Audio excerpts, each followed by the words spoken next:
Good morning, class 6th. Very good morning. How are you? So, as we have started with this lesson, Epitome of Courage, I have already explained you this lesson, right?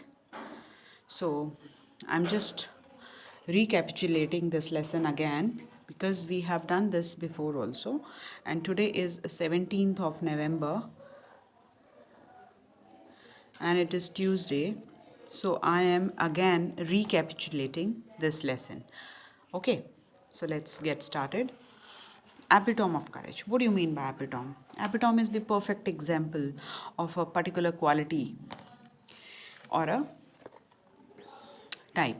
Means epitome of courage means you cannot give the better example in better than this. Means epitome is the perfect example of something, right?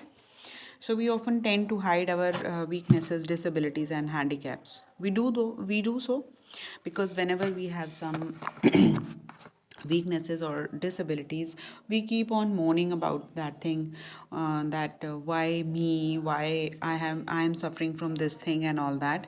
We keep on feeling bad for ourselves, and we keep on means abusing ourselves, that why God has given me such disability, why my why I'm so unlucky about that, and things like that. So we keep on mourning, we keep on cribbing about all those things. So one of the personalities, Dr. Stephen Hawking, he was one of the greatest scientists of that century, this century, and he did so and did not so.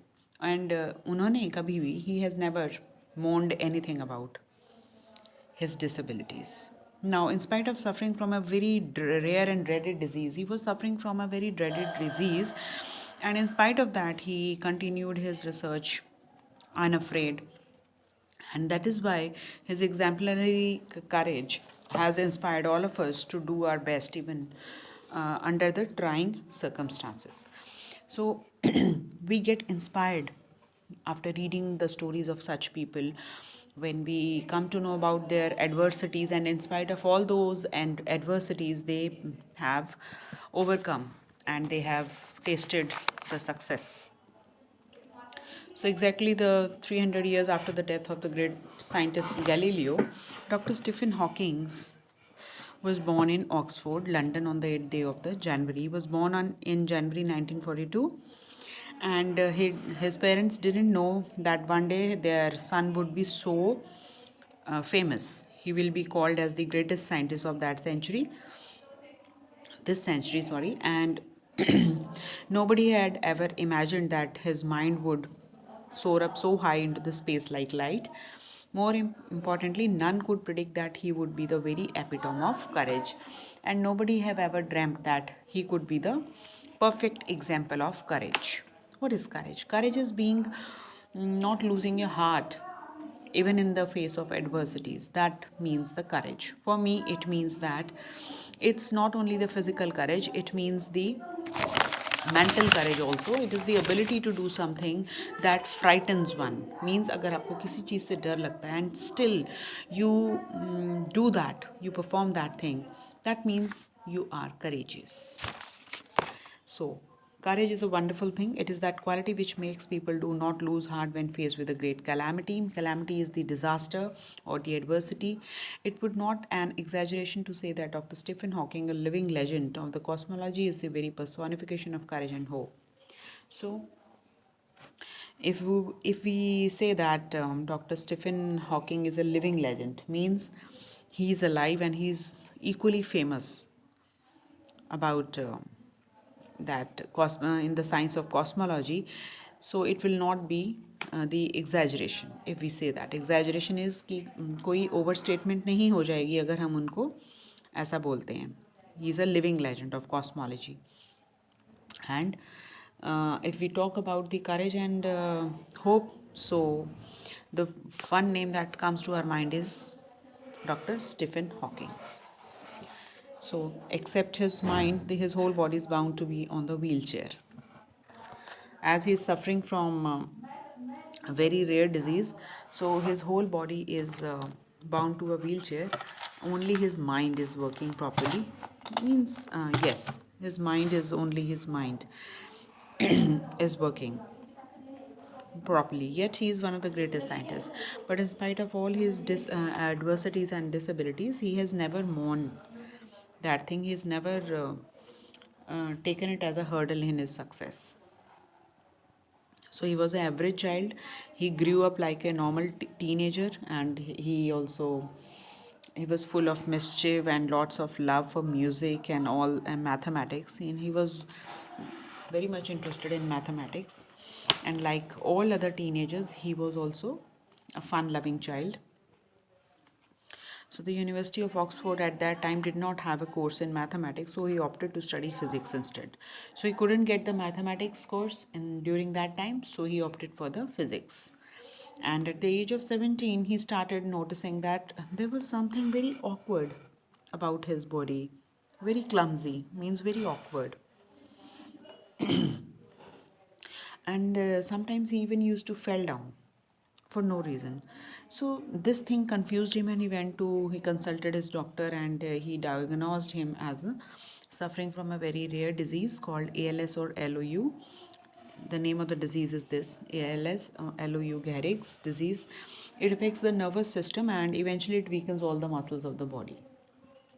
So Stephen says that even as a child, his muscle coordination was nothing to write home about. Means initially also when he was a child, means his muscle coordination was not very good. So the means it's not worth mentioning. So he recollects that his he was ha- that he was handwriting would send his teacher into the fit of frenzy. Means his handwriting used to be very means very bad. His handwriting was very bad. He used to recollect, means he used to remember, he used to recall that whenever his teacher checked his work, and she used to be in the great mental agitation because he could not understand what he has written. His handwriting was very bad. Nor was he inclined towards sports, and due to his body problems, due to his as he was suffering from the disease, a rare disease, so he couldn't participate in the sports also. So nevertheless, this disease came as a bolt from the blue. So this disease was like a very unexpected shock or a surprise. Okay, so how much time he had left on this planet was uncertain. So doctor has told him that didn't know exactly that how much he will live on this earth, and the prognosis was bad, and the doctor said that they could not do much. Prognosis means the opinion of the doctors was not very good, it was in bad, and they said that they couldn't do much. जितना वो कर सकते थे उन्होंने कर दिया, इससे ज़्यादा डॉक्टर्स कुछ कर नहीं सकते थे. So undaunted means he was not discouraged. He decided to continue with his research, and he even got engaged to Jane Wilde, and he got engaged to a girl named Jane Wilde. And it's very ironic to say that during this very dismal stage, means it was a very stage of very much gloom and sadness and dejection, but still he said that he had accepted everything, and he has taken everything in his stride, and he started enjoying his life the most. He says that because he started living for the moment. So when you start living for a moment now, so that means you are enjoying your life to the fullest. Means you're not thinking of what is going to happen in future, and what will happen, and what my fate will give me, things like that. He did not thought about anything about the future. He just started living for the moment, and he continued his doctoral research also with a renewed vigor, and he keep on doing his research work with the renewed vigor. Means renewed means जो चीज़ आप दोबारा से renew करा लेते हैं. Vigour is encouragement, enthusiasm, zeal. So So what happened in the future? In the meanwhile, the disease works its way into the Stephen's body and left him disabled. And slowly and gradually, he became disabled. He began studying the concept of black holes to get his PhD, and he was preparing for his PhD. By this time, he was confined to wheelchair and was rapidly losing control of his hands and speech. And meanwhile, his disease was affecting whole of his body, and he was becoming very disabled, and his speech and his hands were also losing control. He That means that he was not able to use his hands, and he had no control on his hands and as well as his speech. वो ठीक से बोल भी नहीं पाते थे अब. उनकी जो स्पीच क्लैरिटी थी वो भी कम हो गई थी काफ़ी.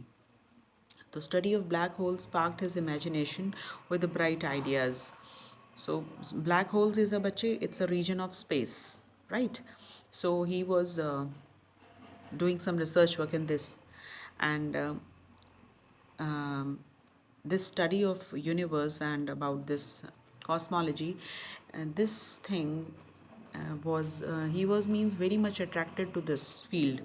So he made many epoch making statements that shook established theories, and he believed that universe began with a big bang. So he believed that जो universe है हमारा वो big bang से start हुआ था, and to explain this concept better he invented lie algebra. He invented lie algebra. तो इस theory को ठीक से समझाने के लिए to bet in a better way to means explain this concept, he invented this lie algebra. Okay, so big bang is a means it's a thought that universe began with a single point and then expanded and stretched to grow as large as it is now. Means पहले ये एक point से start हुआ था और बढ़ता बढ़ता बढ़ता आज ये इतना एंडलेस हो गया जैसे कि आज हमारा यूनिवर्स है. तो इस चीज़ को इस कॉन्सेप्ट को ज़्यादा अच्छे से समझाने के लिए ही invented this lie algebra. So he was confined to his wheelchair and he had no control over his body save a finger, and with a computer to help him express his thoughts. Means he was not able to operate the computer even. So he was as an authority of profound subject of science, numerous honorary doctorates and awards were bestowed on him. But still he kept on continuing his research work. So he was conferred with many awards and doctorate degrees also. So he is a fellow of the Royal Society, member of US National Academy of Sciences. Means nobody was thinking about his disease because he had contributed a lot in this field. तो उनको बहुत सारे awards मिले हुए थे, बहुत सारे उनको डॉक्टरेट्स की डिग्रीज मिली हुई थी, and he was a fellow of this society also and the member of US national academy of sciences also. So he never thought of his disability as his obstacle in his life, in his path of success. So he was continuing with his studies and research work. In spite of being considered Einstein's equal in intelligence, Dr. Hawkins is a very humble man. You have heard about Einstein? He was a very famous scientist. So he was equal in his intelligence. He was considered equal to Einstein. So he is a very humble man.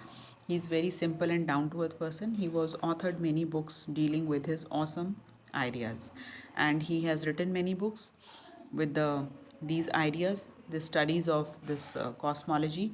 Keeping a layman in mind means his books used to be for the layman, a common man, right? So his writings were full of wit and humor. जो उनकी writings थी उसमें आपको humour भी मिलता था और intelligence की बातें भी होती थी. His style was so lucid that non-scientists can also understand him. And his style of writing was very lucid, means very clear. कि अगर कोई नॉन साइंटिस्ट भी उसको पढ़ रहा है तो he was able to understand that. So his book A Brief History of Time is one of the best selling books of our times. So which one is the best selling book? A Brief History of Time. So on being asked how he feels about having the dreadful ALS, so he says that the a sense of optimism and hope, not very different from the rest.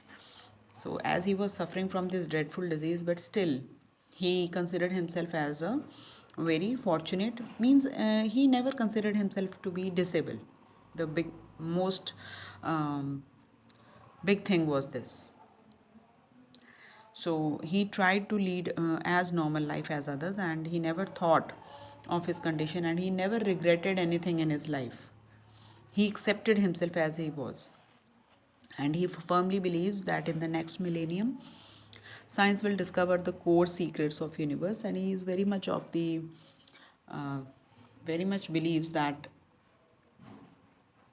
in the next millennium science will discover the basic secrets of the universe, its origin, its history, and maybe even predict its ultimate demise also, कि ये जो हमारा universe है ये कब ख़त्म होगा, उसके ओरिजिन से लेके उसके डिमाइस तक का सब पता चल जाएगा. So like doctor Hawking, there are many people who display exemplary courage in their lives. So, like Dr. Stephen, we have also read about Sudha Chandran and the Wilma Rudolph story. So, all these are very special people. They inspire us with their exemplary courage in their lives. So, let us salute all those brave people and who is, in spite of being handicapped, strive to do their best. So, we should salute such people because of their undaunted courage. They have achieved the success they deserved. So, with this, I have given you the summary of this chapter once again. I hope all of you have understood it.